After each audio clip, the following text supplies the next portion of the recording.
El conde de Montecristo de Alejandro Dumas. Primera parte. El castillo de If. Capítulo 15. El número 34 y el número 27. Continuación.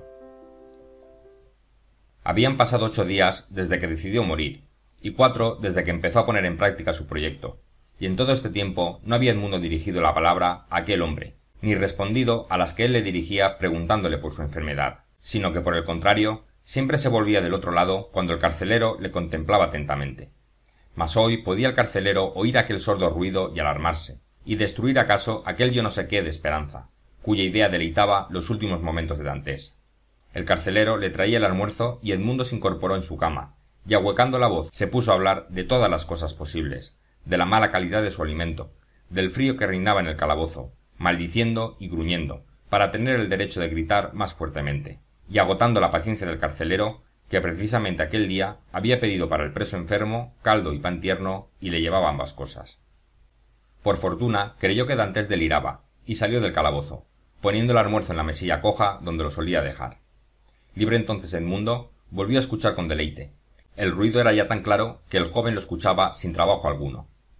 No hay duda, exclamó para sí, puesto que, a pesar de la luz del día, prosigue este ruido, lo ocasiona algún desdichado preso para escaparse. Oh, si yo estuviera con él, ¿cómo le ayudaría? De pronto, una nube sombría pasó eclipsando esta aurora de esperanza por aquella mente, sólo habituada a la desgracia, y que no podía sin mucho trabajo volver a concebir la felicidad. Era, pues, la idea de que quizás aquel rumor lo ocasionaban algunos albañiles que se ocupasen, por orden del gobernador, en arreglar el calabozo inmediato. Fácil era cerciorarse, pero ¿cómo se atrevía a preguntarlo? Nada más fácil, repetimos, que esperar la llegada del carcelero, hacerle darse cuenta del ruido y observar la impresión que le causaba, pero con esta nimia satisfacción de su curiosidad, ¿no podía arriesgar intereses muy altos? Por desgracia, la cabeza de Edmundo, como una campana vacía, estaba aturdida y tan débil que su cerebro, flotante como un vapor, no podía condensarse para concebir una idea.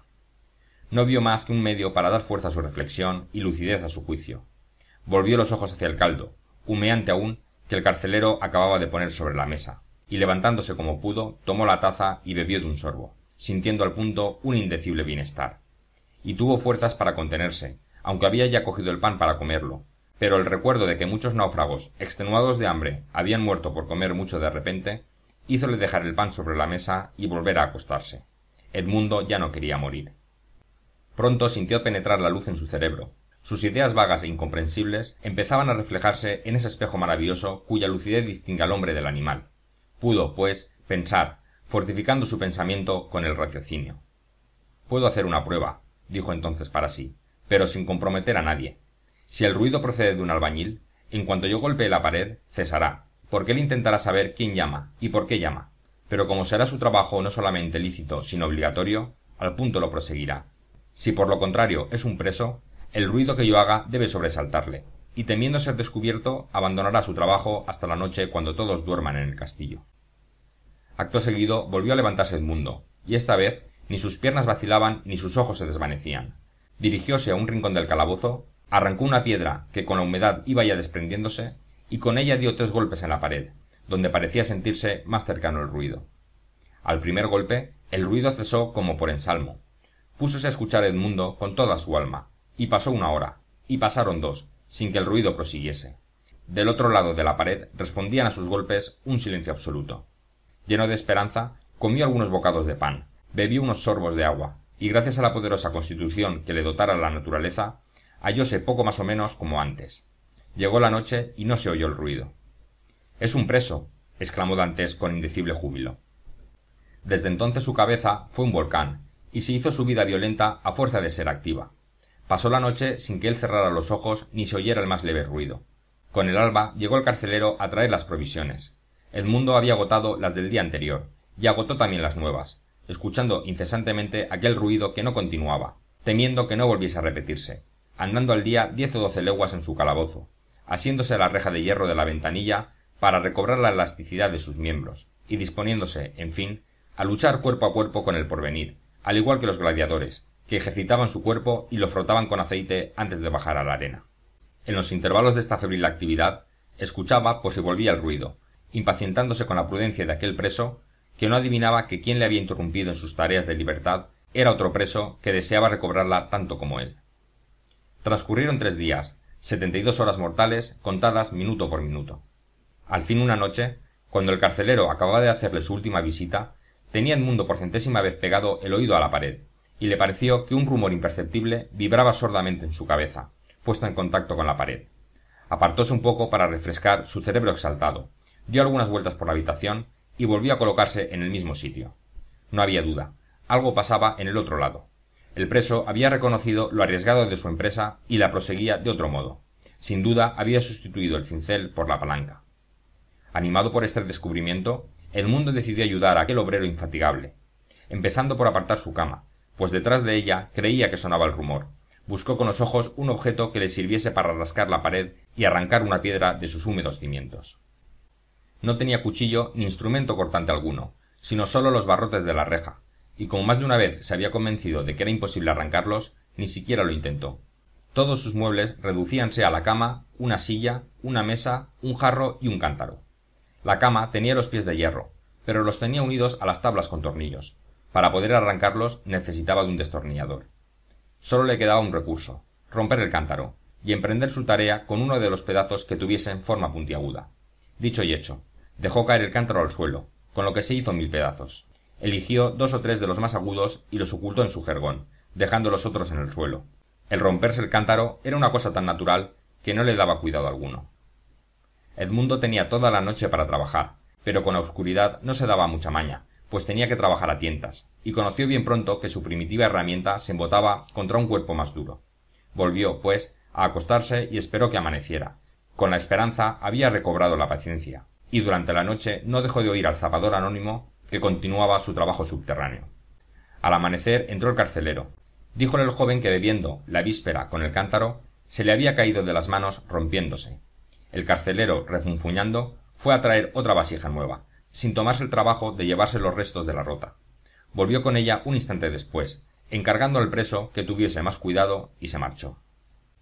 Dantes escuchó con alegría inexplicable rechinar la cerradura, que en otros tiempos cada vez que se cerraba le oprimía el corazón. Oyó alejarse el ruido de los pasos, y cuando se extinguieron enteramente, corrió a retirar la cama de su sitio, con lo que pudo ver, al débil rayo de luz que penetraba en el calabozo, lo inútil de su tarea de la noche anterior, ya que había rascado la piedra y no la cal que por sus extremos la rodeaba, y que la humedad había reblandecido bastante. Latiéndole con fuerza el corazón, observó Dantes que se caía a pedazos, y que aunque los pedazos eran átomos, en realidad en media hora arrancó un puñado poco más o menos. Un matemático hubiera podido calcular que con 2 años de este trabajo, si no se tropezaba con piedra viva, podría practicarse un boquete de 2 pies cuadrados y 20 de profundidad.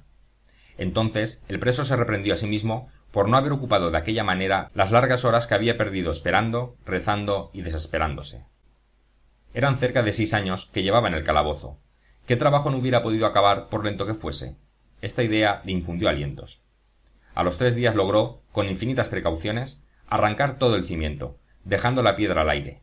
La pared se componía de morrillos interpolados de piedras para mayor solidez. Una de estas piedras era la que había casi desprendido, y que ahora anhelaba arrancar de su base. Recurrió Dantes a sus dedos, pero fueron insuficientes, y los pedazos del cántaro, introducidos a manera de palanca en los huecos, se rompían cuando él apretaba. Después de una hora de inútiles tentativas, se levantó con la frente bañada en sudor, lleno de angustia el corazón, preguntándose si tendría que renunciar al principio de su empresa. ¿Tendría que esperar, inerte y pasivo, a que su compañero, que quizás se cansaría, lo hiciese todo por su parte? Pasó entonces por su imaginación una idea que le hizo quedarse parado y sonriendo. Su frente húmeda de sudor se secó al punto. El carcelero le llevaba todos los días la sopa en una cacerola de zinc. Además de su sopa, contenía esta cacerola seguramente la de otro preso, puesto que había observado Dantes que unas veces estaba enteramente llena y otras hasta la mitad únicamente, según si su conductor empezaba a distribuir por él o por su compañero. La cacerola tenía un mango de hierro, que era justamente lo que el mundo necesitaba, y lo que hubiera pagado con 10 años de su vida. El carcelero solía vaciar la cacerola en la cazuela de Dantes, quien después de comerse la sopa con una cuchara de palo, lavaba la cazuela para que le sirviera al siguiente día. Aquella noche Edmundo colocó la cazuela en el suelo entre la puerta y la mesilla, de modo que al entrar el carcelero la pisó y la hizo 1000 pedazos sin que pudiese decir nada a Dantes. Si éste había cometido la torpeza de dejarla en el suelo, el carcelero había cometido la de no mirar donde ponía los pies, por lo que tuvo que contentarse con refunfuñar. Miró luego a su alrededor para hallar dónde dejarle la comida, pero Dantés no tenía más vasija que la cazuela. «Dejadme la cacerola», dijo Edmundo. «Mañana podréis recogerla cuando me traigáis el desayuno». Este consejo convenía tanto a la pereza del carcelero como que así no necesitaba subir y bajar otra vez la escalera. Dejó pues la cacerola. Edmundo tembló de alegría, y comiendo esta vez a toda prisa la sopa y el resto de sus provisiones, que, según costumbre de las cárceles, se juntaban en una sola vasija, esperó más de una hora para cerciorarse de que el carcelero no volvería. Separó la cama de la pared, cogió la cacerola e, introduciendo el mango por la junta de piedra, sirvióse de él como de una palanca. Una ligera oscilación de la piedra le probó que su ensayo tenía buen resultado. Al cabo de una hora, la piedra había salido de la pared, dejando un hueco como de un pie de diámetro. Recogió con cuidado toda la cal y la esparció en los rincones del calabozo. Luego raspó el suelo con uno de los pedazos del cántaro y mezcló aquella cal con tierra negruzca.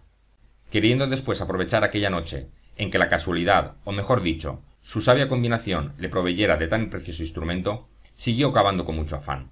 Al amanecer volvió a colocar la piedra en su agujero, colocó también la cama en su sitio y se acostó. Su almuerzo consistía en un pedazo de pan, que poco después vino a traer el carcelero. «¿Cómo?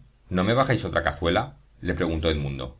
«No, porque todo lo rompéis», respondió aquél. «Habéis roto un cántaro, y tenido la culpa de que yo rompiese la cazuela. Si todos los presos hiciesen tanto gasto como vos, el gobierno no podría soportarlo. Os dejaré la cacerola, y en ella os echaré la sopa de hoy en adelante. ¿Acaso no la romperéis?». Dantés levantó los ojos al cielo y cruzó las manos debajo de su cobertor, porque aquel pedazo de hierro, de que dispondría ya a todas horas, le inspiraba una gratitud al cielo, más viva que la que le había inspirado todas las venturas de su vida anterior.